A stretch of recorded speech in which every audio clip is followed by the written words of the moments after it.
In this video, I'm going to be giving you guys the basic marketing strategy that you can use, whether it's on social media, paid influencer ads, TV commercials, newspaper ads, incentive programs, all that stuff. For starters, if you guys are looking for like a small business marketing plan, I want you guys taking a minimum of 15% of everything you guys make and using that and putting it back into just ad spend itself. One of the common things I see is when people start between starting a new business or when even like a year or two in when they start making money with it is, oh well, now I got $5,000 a month coming in profits and I can just kick back, and like that's the worst time to kick back because you're finally getting momentum. So a minimum, I want you guys taking 15% and putting it back into just ads, whatever business it is, network marketing, the brewery, the clothing line, restaurant, the drop shipping stuff, you're doing SMMA, whatever it is, there's no excuse. If you're not doing this, you're thinking way too short-minded and it's going to cause you to fail.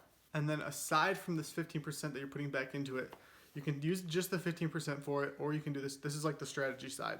So the calculation we're going to do is I want you to find all the different products or services that you sell. So let's say I'm selling a widget for $1,000, and let's say $1,000 of that is all profit, or whatever percent of it is profit.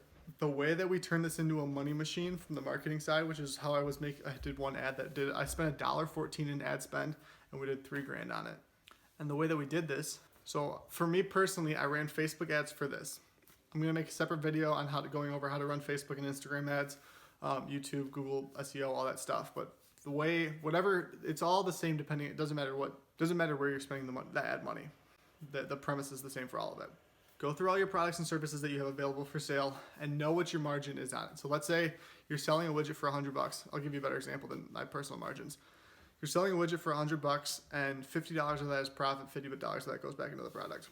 If you're still testing out advertising, I don't want to hear complaints about, oh, well, I'm not sure if it's going to work. Like everything is in business is cause and effect. It's either going to work or it's not. But if you're sitting there in fear of, oh, I don't want to spend money on that, you're in a shit mentality. You're in a shitty spot, and it's going to cause you to fail and if you have any short-term success, it's going to cause you to go backwards because you're either taking the profits too soon and you're not reinvesting.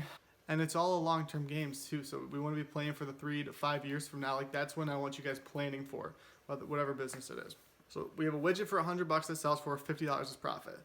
If you can spend $49.99 in ads to get a sale, but you know that your margins, would be like an awful advertising campaign. But if you know that you can spend everything but a penny less in ads to get a sale, and this is profit. This is after time, wages, labor, all that stuff, and then we can scale back. So you have to be willing to hustle for that penny, and not obviously like the point isn't to do it for a penny. The point is like if I can run, for example, I ran X amount of dollars in ads, 20 to 50, or if I can run $5 in ads, but I know it's going to bring me $200 back every time, I'm going to just keep dumping, like fuck 15%. I'm going to just dump money back in my ad campaign because it's working, and scale the shit out of it while also creating new ad campaigns because we don't want to just have one source of inflow. We want to have multiple sources.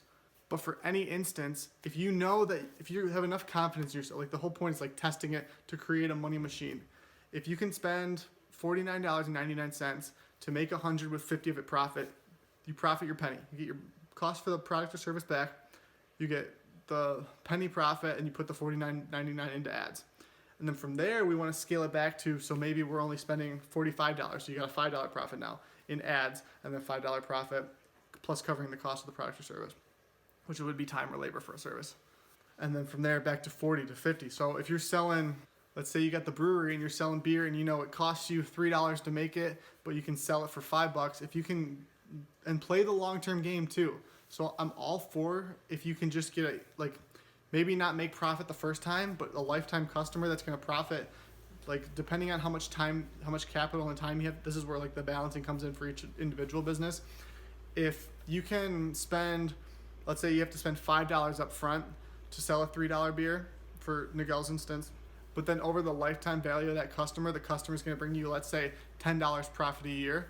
You're getting your profit still throughout the year period, and then it just depends on can you front that. That's why, so Amazon had a great example of doing this with Whole Foods.